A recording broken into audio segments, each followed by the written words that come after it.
بسم الله الرحمن الرحيم. مركور إلهي محمد سبحانه وتعالى نقول نبتقليها كان سوكا كيني مرلباتك وحنو محمد إله وينها حسبك هير قرن هير قبول هير دقمو يحوق إياش كليه حبلها يوم هالكم فضيح مركا وحن لي السلام عليكم ورحمة الله وبركاته.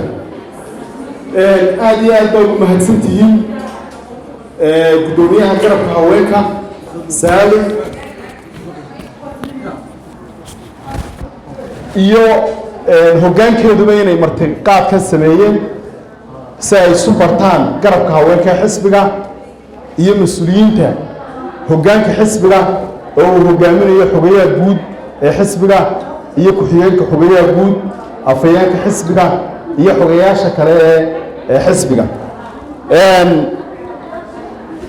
doorashaynu ka soo baxnay waxaa muhiim ah inaynu mar labaad isu diyaarino oo aynu dib isu qaabayno doorasho kale maadaama sanadka 2022 ay maaragtay doorashadii golaha guurtida oo ugu soo horeysa iyo doorashadii madaxweynaha iyadana loo diyaar garoobayo hadduu ilaahay yiraahdo inaynu dib isu diyaarino oo isu maaragtay isu dhisno si aynu isu diyaarino inaynu madaxnimada halka ugu sarreysa aynu qabsanno aad iyo aad baan idinku mahadnaqayaa hadal badan oran maayo waxaan ka xumahay dhacdooyinkan imika dhacaya wiigii imika u dambeeyay dhacdooyin dhowr ah dhacay oo ay ku ceebaysan tahay xukuumaddu Soomaaliya waxay tiraa meyd maxaa u dambeeyay iyo ka la sidee sheekheeni caanka ahaa Sheekh Maxamed Ismaaciil oo ceerigaabo ciidamada sirdoonka uga yeedheen ayaa shalay toole war saxaafadeed ku qabtay Hargeysa oo inoo sheegay in loo yeedhay markuu halkan yimid la yiri muddo baahna markuu shirki jiraayad qabtay kadib baa la xiray horta waxa weeye markaynu xagga sharciga ka eegayno xukuumaddu inay cadayso sheekha waxay ku haysato sheekha in ummadda ay u soo bandhigto oo ay maaragtay sheegto qofku dambi uu gali karaa laakiin se waa in sifa sharciya loo maraa dambigiisa marka waxaan leenahay xukuumaddu si degdeg ah ha u cadayso sheekha waxay ku haysato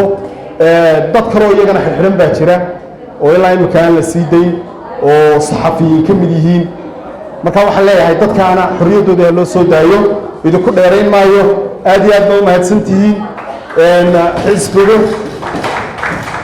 asirka keliya xisbigu haysta waa garabka haweenka xisbiga mujaahidiin badan oo xisbiga baan arkaya wajiyadooda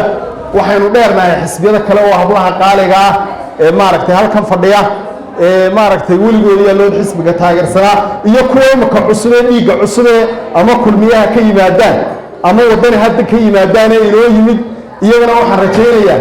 inay noqon doonaan biyihiina dhaqaajin doonaan haddii ilaahay yidhaahdo aad iyo aad baan idin wada salaamayaa